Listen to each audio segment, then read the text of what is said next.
धार शहर के कैलाश नगर में शुक्रवार शनिवार की दरमियानी रात 2:30 बजे लाइसेंसी शराब ठेकेदार विकास ठाकुर के घर पर 10 से 15 अज्ञात बदमाश पहुंचे। बताया जा रहा है बदमाश एक पिकअप वाहन में सवार होकर आया और घर पर अचानक पथराव शुरू कर दिया। कुछ ही मिनटों में मकान की बाउंड्री की गैलरी में लगे कांच टूट गए। घर के बाहर खड़ी फॉर्च्यूनर और महिंद्रा बोलेरो के कांच भी क्षतिग्रस्त हो गए।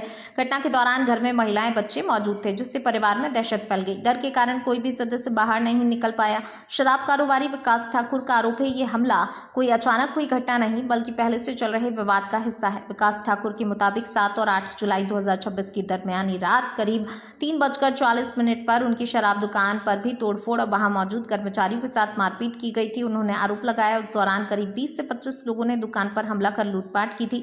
पीड़ित का कहना है उस घटना के बाद उन्होंने पुलिस में शिकायत दर्ज कराई थी। हालांकि बाद में आरोपियों के कहने पर दोनों पक्षों के बीच राजीनामा हो गया, लेकिन विकास ठाकुर का आरोप है थाने से बाहर आते ही आरोपियों ने फिर से रंजिश निकालते हुए पहले दुकान और अब उनके घर पर हमला कर दिया। विकास ठाकुर ने आरोप लगाया विशाल उर्फ सूरज ठाकुर, जिसे उन्होंने ब्लैकर बताया है, और उसके साथियों ने इस पूरी घटना को अंजाम दिया। उनका कहना है आरोपियों ने अवैध गतिविधियों को लेकर गलतफहमी का शिकार मानते हैं और उन्हें शक था दुकान पर काम करने वाले लड़के मुखबिरी कर रहे हैं। इसी शक और रंजिश के चलते विवाद लगातार बढ़ता गया। पीड़ित का आरोप है पथराव के दौरान हमलावर लगातार गालियां देते रहे, बाहर निकलने की चुनौती देते रहे। विकास ठाकुर बाहर निकल, तुझे ठेकेदार सिखाते हैं बोलते रहे और सरदारपुर क्षेत्र में विकास ठाकुर के दिखाई देने पर जान से मारने की धमकी देकर मौके से फरार हो गए। घटना की सूचना मिलते ही पुलिस मौके पर पहुंची। पुलिस ने घटनास्थल का निरीक्षण किया, सीसीटीवी कैमरों के फुटेज सहित अन्य साक्ष्य जुटाना शुरू किया। मामले में प्रकरण दर्ज कर आरोपियों की तलाश की जा रही है। ये मामला कानून व्यवस्था और शराब कारोबार से जुड़े विवादों को लेकर कई सवाल खड़े कर रहा है। भैया ये पथराव कितने कर आपके घर पे? ये विशाल ठाकुर है, विशाल सूरज ठाकुर है। ये नन्हे भैया के यहाँ काम करता है, ब्लेकर है ये। और ये परसों के दिन रात में 2 बजे मेरे ऑफिस पे गया सरदारपुर, वहाँ पे लड़कों के साथ मारपीट करी। उसके बाद में कुछ और 20 से 25 युवक थे जिनने वहाँ लूटपाट करी और फिर मैंने उनके नाम की कायमी कराई। फिर नन्हे भैया इन लोगों के कहने पे अपन ने इनसे राजीनामा कर लिया। राजीनामा करा, फिर राजीनामा हो गया और फिर ये वहाँ से थाने से निकल गया। उसके बाद ये गया दुकानों पे पथराव करा इसने और रात में आके ये वाली घटना कर दी। अच्छा, क्या विवाद है तुम्हारा? न जाने क्या कुछ गलतफहमी है, उसको उसके अवैध काम करना है। तो वो जो अपने लड़के हैं वहाँ नाम नौकरी करने वाले बोले ये मेरी मुखबिरी कर रहे हैं, मेरा ये करते हैं, मेरा वो करते हैं। कुछ भी बहाना चाहिए उसको। और उससे पहले भी वो एक बार मेरी वहाँ के ऑफिसों की गाड़ियाँ फोड़ चुका है। अच्छा, पुलिस आई थी अभी यहाँ पर घटनास्थल पर, क्या बोली पुलिस? पुलिस ने पूरी जाँच करी है, FIR दर्ज कर ली है। अभी मौका मुआयना हुआ है, आगे वो तफ्तीश करेंगे हम। क्या नुकसान हुआ पथराव में? पथराव में ये घर के कांच फूटे, पूरी फॉर्च्यूनर फोड़ दी है, आगे के ग्लास फोड़ दिए, साइड ग्लास फोड़ दिया है और गेट का ग्लास फोड़ दिया है। इसे मारपीट करने की कोशिश करी थी अंदर घुसने? बाहर निकल विकास ठाकुर, तेरी ठेकेदारी भुलवा देंगे। आपका नाम बताओ। मेरा नाम विकास सिंह ठाकुर, पिताजी का नाम राजेंद्र सिंह ठाकुर।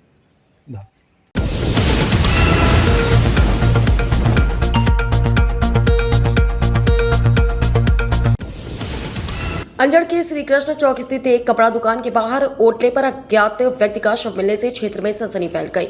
सोशल मीडिया और तकनीकी माध्यम से मृतक की पहचान धार जिले के मनावर तहसील के ग्राम अछोदा निवासी के रूप में आखिरकार मृतक को पहचान मिली है। दरअसल अंजड़ के राजपुर रोड स्थित श्री कृष्ण चौक में स्थित संवरिया फैशन मार्ट के बाहर एक व्यक्ति का शव दिखाई देने से क्षेत्र में सनसनी फैल गई और लोगों की भारी भीड़ जमा हो गई।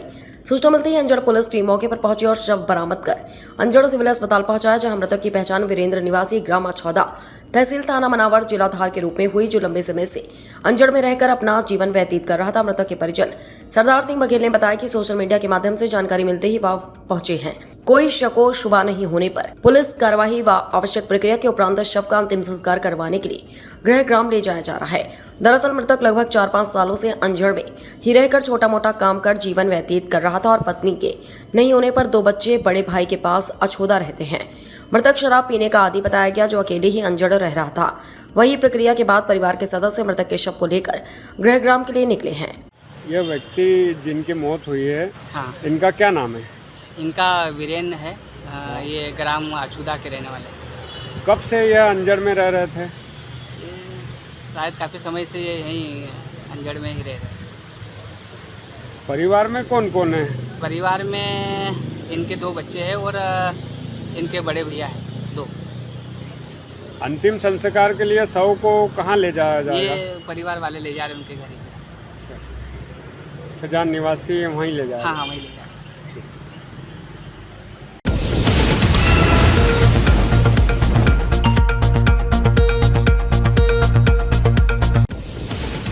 इंदौर की ओर आ रही यात्री बस का टायर फूटा, अनियंत्रित होकर डिवाइडर पर चढ़ी यात्री बाल बाल बचे।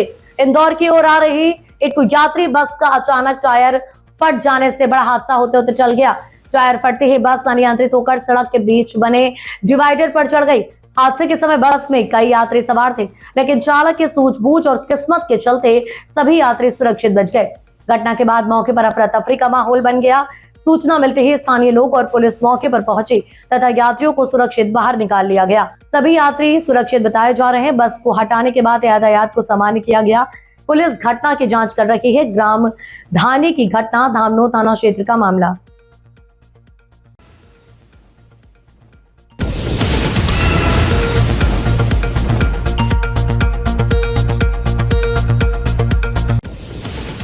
धार रोड पर हुआ दर्दनाक हादसा जिसमें बाइक सवार की आपस में भिड़ंत हुई, जिसके कारण मौके पर 2 लोगों की मौत हो गई और एक को रेफर किया गया। कमल पिता राजाराम गोपालपुरा घर जा रहे थे। रास्ते में दादावाड़ी के सामने बाइक भिड़ गई और बाइक पर सवार बबलू, दयाराम और कमल की घटनास्थल पर दोनों की मौत हो गई, जिसको एम्बुलेंस की मदद से सिविल अस्पताल भेजा गया। मौके पर पुलिस स्टाफ ने तुरंत मौके पर पहुंचकर स्थिति को नियंत्रित किया। इस प्रकार की घटना आए दिन होने से लोगों में आक्रोश है।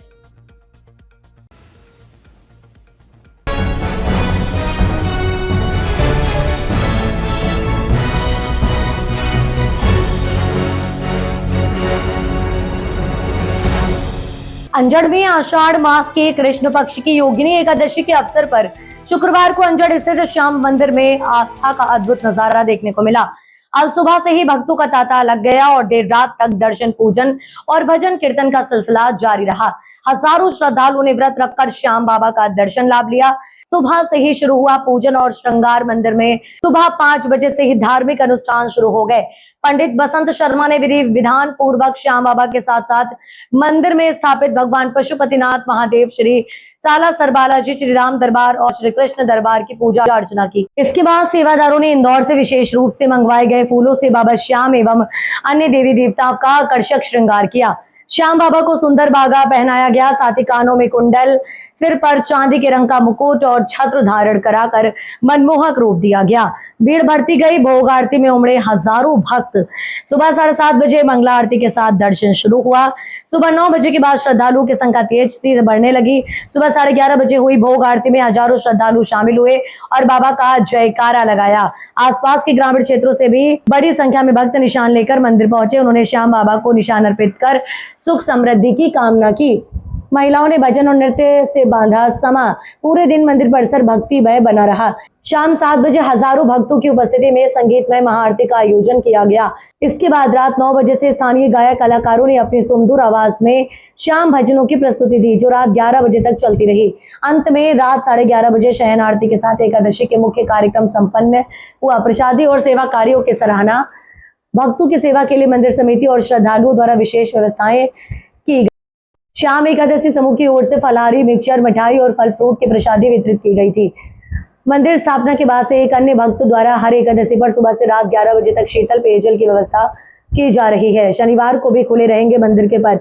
श्याम सुंदर समिति ने बताया कि हिंदू पंचांग के अनुसार योगिनी एकादशी के तिथि 10 जुलाई के सुबह से शुरू होकर 11 जुलाई के सुबह समाप्त होगी। 10 जुलाई को मुख्य पर्व मनाया गया, लेकिन कई श्रद्धालु 11 जुलाई को भी व्रत रखेंगे। ऐसे में दर्शनार्थियों की सुविधा के लिए शनिवार 11 जुलाई को भी मंदिर के पट दिन भर खुले रहेंगे। अंजड़ से देवेंद्र शर्मा की रिपोर्ट।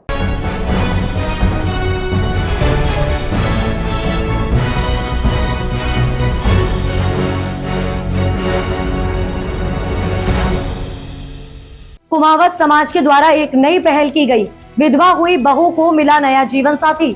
बड़वानी में कुमावत समाज के द्वारा पुरानी कुरीतियों को त्यागते हुए बहू का सास ससुर रजनी पुरुषोत्तम मुकाती ने माता और पिता बनकर फर्ज निभाते हुए उसका इंदौर के एक निजी रिसोर्ट में धूमधाम से विवाह करवाया गया। महिला को जीवन साथी मिलने से उसके जीवन में एक बार फिर से खुशियां लौट आई हैं।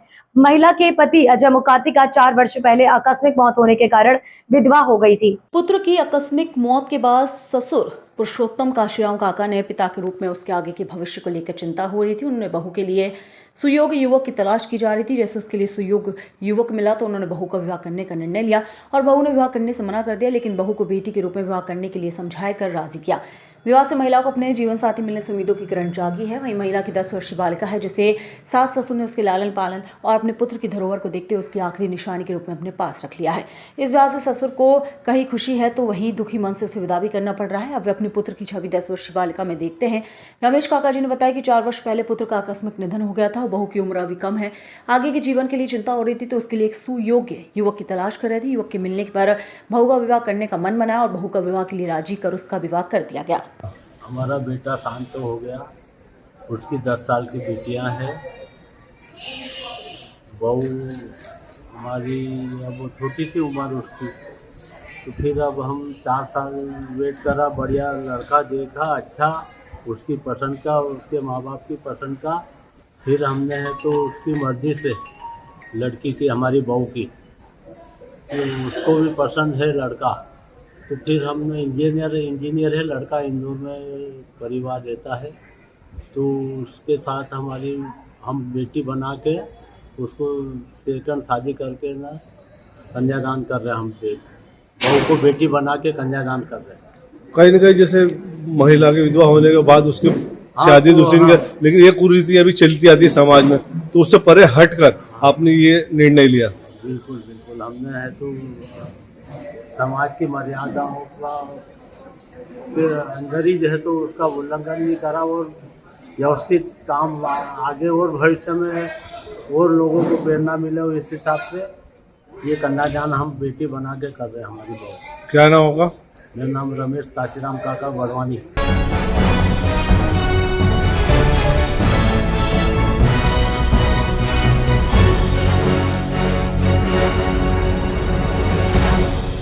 इंदौर की तुकोगंज पुलिस ने इंदौर विकास प्राधिकरण की फर्जी एनओसी तैयार कर धोखाधड़ी पूर्वक नगर और ग्राम निवेश कार्यालय इंदौर से नक्शा पास करवाने का प्रयास करने वाले 3 आरोपियों को गिरफ्तार करने में सफलता हासिल की है। पकड़े गए आरोपियों में एक महिला भी शामिल है। इंदौर की तुकोगंज पुलिस ने इंदौर विकास प्राधिकरण के नाम से फर्जी अनापत्ति प्रमाण पत्र एनओसी तैयार कर धोखाधड़ी करने वाले गिरोह का पर्दाफाश करते हुए 3 आरोपियों को गिरफ्तार किया है। दरअसल इंदौर विकास प्राधिकरण के भू अर्जन अधिकारी द्वारा तुकोगंज पुलिस को शिकायत की गई थी कि आवासीय नक्शा स्वीकृत कराने के लिए इंदौर विकास प्राधिकरण के अधिकारी के नाम से फर्जी एनओसी तैयार कर नगर और ग्राम निवेश कार्यालय इंदौर में प्रस्तुत कर धोखाधड़ी पूर्वक नक्शा पास कराने का प्रयास किया गया था, जिसको लेकर तुकोगंज पुलिस ने 3 आरोपी सानिया शेख, राजा सिंह और पंकज व्यास को गिरफ्तार कर धारा 329, 2026, धारा 318, बेनस 2023 मामला दर्ज कर पुलिस रिमांड लिया गया है। पुलिस द्वारा पूछताछ में और भी कई धोखाधड़ी के खुलासे होने की उम्मीद जताई जा रही है। 3 आरोपी को गिरफ्तार किए गए, किन अपराध में गिरफ्तारी हुई करिए? दिनांक 4/7/2026 को इंदौर विकास प्राधिकरण के भू अर्जन अधिकारी द्वारा हुक्मा खेड़ी की एक भूमि है, राजेंद्र उपाध्याय जिसके भूस्वामी है, उसके संबंध में स्थल अनुमोदन नक्शा पास कराने के लिए एक आवेदन किया गया था नगर एवं ग्राम निवेश विभाग कार्यालय इंदौर में, जिसमें आईडीए का एक अनापत्ति पत्र लगता है योजना के अंतर्गत यदि भूमि है या नहीं इस संबंध में। तो उनके द्वारा जो ये भूमि हुक्मा खेड़ी वाली है वो योजना के अंतर्गत आती है, जिसमें अनापत्ति पत्र जारी नहीं किया जा सकता। इसके बावजूद भी एक फर्जी अनापत्ति पत्र तैयार करके इस भूमि के संबंध में टीएनसी कार्यालय में आवेदन किया गया था। जो आईडीए के भू अर्जन अधिकारी की शिकायत पर से अपराध पंजीबद्ध किया गया है, जिसमें 3 आरोपियों को गिरफ्तार किया जा चुका है। एक पंकज व्यास है, एक राजा सिंह है और एक सानिया शेख है महिला। इन तीनों को गिरफ्तार किया गया है, पीआर लिया गया है, विस्तृत पूछताछ की जाकर आगे कार्रवाई की जा रही है। रोल क्या था और इनका बैकग्राउंड क्या है? ये जो राजेंद्र उपाध्याय हैं, इनकी भूमि थी। इन लोगों ने उनको बोला था कि हम डेवलपमेंट करके जो भी 40-60 का रेशियो होगा सेल हम करेंगे, प्रॉपर्टी आपकी रहेगी, डेवलपमेंट और कंस्ट्रक्शन हमारा रहेगा, एनओसी हम सब करा लेंगे, ऐसा पंकज व्यास ने इनको बोला था। उसी आधार पे इनके द्वारा एक फर्जी एनओसी तैयार किया गया और टीएनसी कार्यालय में आवेदन किया गया था भूमि के आवासीय इकाइयों के बनाने के लिए। तो किसी अन्य लोगों के साथ भी इन लोगों के द्वारा फ्रॉड किया गया इस तरीके से? अभी पीआर लिया गया है, इनसे पूछताछ की जा रही है। इस तरह के कोई साक्ष्य प्राप्त होते हैं तो कार्रवाई की जाएगी। तीनों इंदौर के ही निवासी हैं। आपसे में कोई रिलेशन है? जो राजा सिंह है और पंकज व्यास है, ये दोनों ही डेवलपमेंट और इनका प्लॉट सेलिंग वेलिंग का काम करते हैं। और सानिया शेख है, ये भी इन्हीं के साथ काम करती है, पार्टनर है। जी जी साथ में। जी।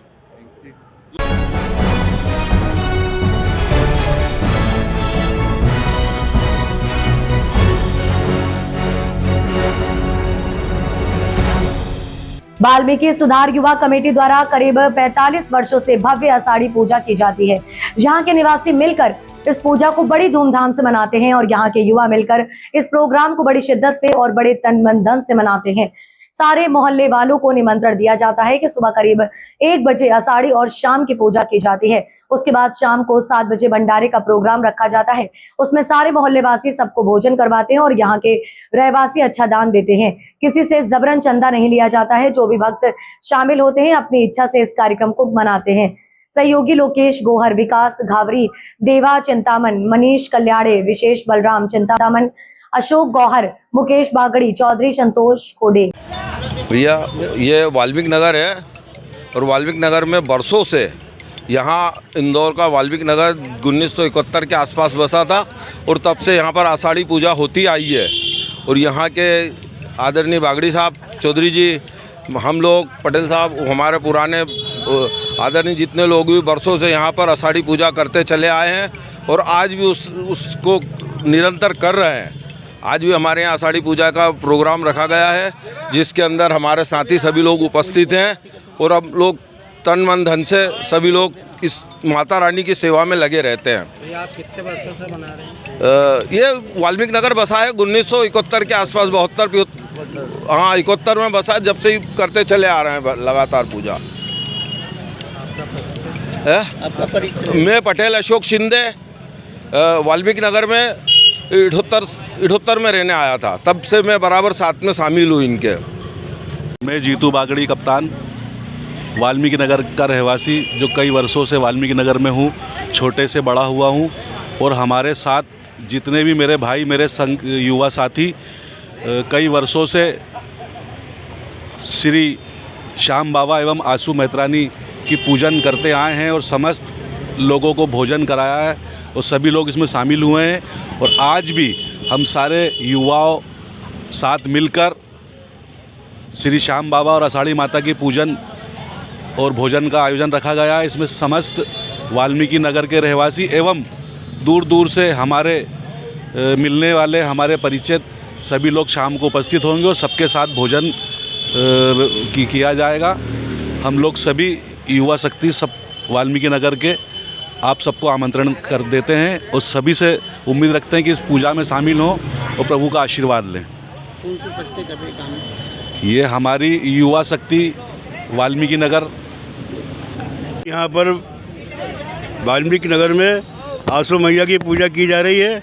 यहाँ पर करीबन 45 साल से ये आंसू मैया की पूजा होती रही है और देश में सभी आंसू मैया की पूजा करते हैं। सभी जातियों के लोग आंसू मैया की किसी न किसी रूप में भेंट चढ़ाते हैं। जैसे राजपूत है, ठाकुर है, ब्राह्मण है, ये अलग अलग अपने हिसाब से पूजा करते हैं। फिर भी ये वाल्मीकि समाज की कुल देवी है तो इनको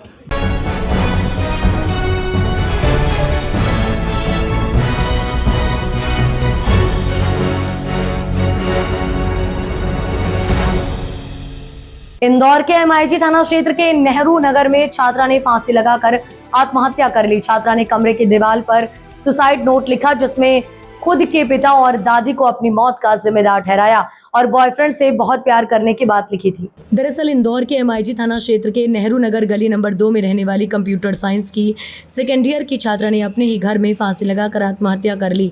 युवती मूल रूप से ब्यावरा राजगढ़ की रहने वाली थी और रहकर पढ़ाई कर रही थी। वहीं थाना प्रभारी सीबी सिंह ने बताया कि ब्यावरा राजगढ़ की रहने वाली वैष्णवी इंदौर में रहकर कंप्यूटर साइंस की प्राइवेट कॉलेज से पढ़ाई कर रही थी। सुसाइड से पहले वैष्णवी ने कमरे की दीवार पर लिखे सुसाइड नोट में कहा कि वह अपनी मर्जी से आत्महत्या कर रही है। अपने बॉयफ्रेंड से प्यार करने की बात लिखी और अपने पिता व दादी को सुसाइड जैसे कदम के लिए जिम्मेदार ठहराया है। संभवतः वैष्णवी और उसके बॉयफ्रेंड का प्यार पिता और दादी को कबूल नहीं था, जिस कारण वैष्णवी ने बॉयफ्रेंड को गले तो नहीं लगाया, हाँ मौत को अपने गले जरूर लगा लिया। बहरहाल पुलिस पूरी घटना की जांच के बाद ही आगे की कार्यवाही करेगी। ये नेहरू नगर है, उसमें गली नंबर 2 में यह ब्यावरा राजगढ़ की रहने वाली लड़की थी, 20 साल उम्र थी उसकी, वैष्णवी नाम था, पिता का नाम प्रांत बनावड़े, और ये यहाँ पे सेकंड ईयर में पढ़ रही थी। ये अपने कंप्यूटर साइंस का प्राइवेट कॉलेज से कर रही थी। तो इसी के साथ साथ ये 56 दुकान के पीछे ये VFX जो होता है, ये स्पेशल इफ़ेक्ट्स के लिए फिल्मों में, उसका भी कोर्स कर रही थी। और इसके साथ में इसका एक कोई मित्र भी था, वो भी कर रहा था, पिछले 1 साल से दोस्ती थी। अभी कल अचानक उसका फ़ोन आया, उसने अपने प्रेमी ने, जो इसका बॉयफ्रेंड था, उसने फ़ोन लगाया, लेकिन इसने फ़ोन अटेंड नहीं किया। तो वो आया, फिर परिवार वाले कोई था नहीं यहाँ पे, तो मकान वाली को इनने मिलकर दरवाज़ा तोड़ा और निकाला, तो वो हैंग करी हुई थी, मतलब फांसी लगा रखी थी।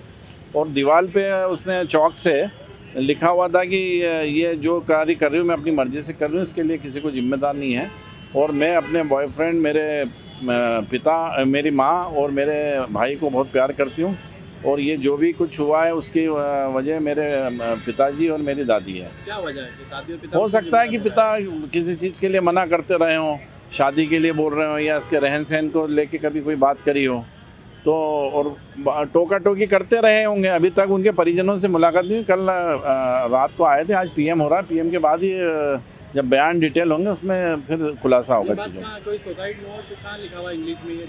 ये दीवार के ऊपर, जिस कमरे में वो रह रही थी किराए से, वहाँ जो पिंक कलर की वॉल थी, उस पर वाइट चौक से इसने ये लिखा था। पूरी चीज़ लिखी? जी। अकेली रहती थी? अकेली रहती क्या थी। करती थी लोग? ये कॉलेज में पढ़ रही थी, सेकंड ईयर में। बॉयफ्रेंड से बात हुई? हाँ, उसने खुद ही सूचना करता था, उसी ने आके थाने पे सूचना भी दी है।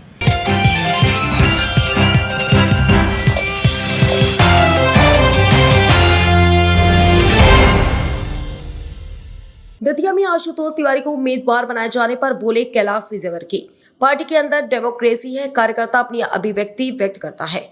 एक बार कार्यकर्ताओं को बिठाकर बात करेंगे, आशुतोष तिवारी भारी मतों से जीतेंगे। नरोत्तम मिश्रा के कार्यकर्ताओं के नाराज होने पर बोले कैलाश विजयवर्गीय, यह हमारे लिए कोई बड़ी बात नहीं, हम कार्यकर्ताओं से बात करेंगे। पार्टी इस प्रकार के सोच समझ कर ही निर्णय लेती है और नरोत्तम जी भी काम करेंगे। मैं नरोत्तम जी को जानता हूँ, वह बहुत अच्छे कार्यकर्ता हैं और सीनियर कार्यकर्ता हैं। मध्य प्रदेश में 230 सीट है और 2000 कार्यकर्ताओं ने तैयारी की थी। पार्टी का निर्णय सर्वोपरि है, पार्टी ने जो निर्णय लिया है उसका सब पालन करेंगे। नरोत्तम मिश्रा से बात होने के सवाल पर बोले कैलाश, नरोत्तम मिश्रा जी के 2-3 बार मैंने भी फोन लगाया था, लेकिन मेरी भी उनसे बात नहीं हुई। वह पार्टी के बहुत पुराने कार्यकर्ता व निर्णय का सम्मान करेंगे। एक बार टिकट डिक्लेयर होने के बाद पार्टी में यह परंपरा नहीं रही कि बार टिकट बदले। मुझे नहीं लगता कि टिकट बदल जाएगा। आशुतोष तिवारी हमारे अच्छे कार्यकर्ता हैं, संगठन मंत्री रहे हैं।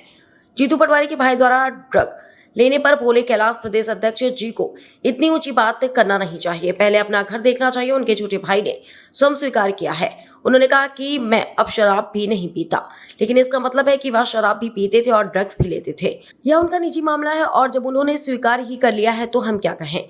जीतू पटवारी की साइकिल यात्रा पर बोले कैलाश, इसके पहले राहुल गांधी ने भी लंबी यात्रा निकाली थी, लेकिन देश को क्या फर्क पड़ा। जब उनके नेता के यात्रा निकालने से कोई फर्क नहीं पड़ा तो इनके साइकिल चलाने से क्या फर्क पड़ जाएगा। उन्होंने खुद ये भी कबूला था उनके भाई ने कि पहले एमडी ड्रग लिया करते थे, अब नहीं लेते। इसलिए प्रदेश अध्यक्ष को इतनी ऊंची बात करना नहीं चाहिए, इतने घमंड से बात करना नहीं चाहिए, अपना घर देखना चाहिए। और बड़ी बड़ी बात करते हैं जो उनके छोटे भाई ने स्वयं ने स्वीकार किया, और वो मतलब उन्होंने कहा अब तो मैं शराब भी नहीं पीता, इसमें तो शराब भी पीते थे, ड्रग्स भी लेते थे। अब ठीक है, उनका निजी मामला है, इसमें मैं कोई टिप्पणी नहीं करूँगा, पर उन्होंने स्वीकार ही कर लिया, उससे क्या करें। जीतू पटवारी आरोप लगा रहे हैं कि कराने के लिए ये राजनीति की जा रही है और एक साइकिल यात्रा निकाल रहे हैं, इसलिए उसके पहले बीजेपी एक्शन अपना। नहीं, इससे क्या फर्क पड़ता है। राहुल गांधी ने इतनी लंबी यात्रा निकाली, देश को क्या फर्क पड़ा है। फर्क पड़ता है क्या। जब उनके नेता की यात्रा निकालने से कोई फर्क नहीं पड़ता तो उनकी साइकिल चलाने से क्या फर्क पड़ता है। वो तो रोज भी साइकिल चलाते हैं, क्या फर्क पड़ता है उससे। घोषित कर दिया है बीजेपी, लेकिन उसके बाद कुछ कार्यकर्ता जो है वहाँ पर नाराज। देखिए, कार्यकर्ता पार्टी के अंदर डेमोक्रेसी है, कार्यकर्ता अपनी अभिव्यक्ति करता है, पर भारतीय जनता पार्टी कार्यकर्ता इतना अनुशासित है एक बार उनसे बिठा के बात कर लेंगे तो सब बैठ जाएंगे और आशुतोष तिवारी भारी वोटों से जीतेंगे। मैं भी इसे भविष्यवाणी कर रहा हूँ। नरोत्तम जी समर्थक जो है वो नाराज बताए जा रहे हैं, नरोत्तम जी ने वो सब कर लेंगे साहब, ये तो हमारे लिए बहुत छोटी बात है। पार्टी इस प्रकार की सोच समझ के निर्णय लेती है और इसलिए हम डंके की चोट जीतेंगे। और नरोत्तम जी भी काम करेंगे, मैं आपसे कह रहा हूँ। मैं नरोत्तम जी को जानता हूँ व्यक्तिगत, बहुत अच्छे कार्यकर्ता हैं, सीनियर कार्यकर्ता हैं। तैयारी कर रहे थे, अचानक से टिकट कट गया। अरे तैयारी तो बहुत लोग करते हैं, तो उससे क्या होता है? कोई सब कुछ नहीं। 230 सीट हैं और 2000 लोगों ने तैयारी की, तो सबको टिकट तो मिलता नहीं। कोई बात नहीं, पार्टी का निर्णय सर्वोपरि है। जो पार्टी ने निर्णय दिया उसका सब पालन करेंगे। नरोत्तम जी का अगर कहीं गुस्से, मेरी बात नहीं, मैंने कल फ़ोन लगाया था 2-3 बार, पर मेरे को मालूम है कि वो पार्टी के बहुत पुराने कार्यकर्ता है, समर्पित कार्यकर्ता है, पार्टी के निर्णय का सम्मान करें। टिकट बदला जा सकता है।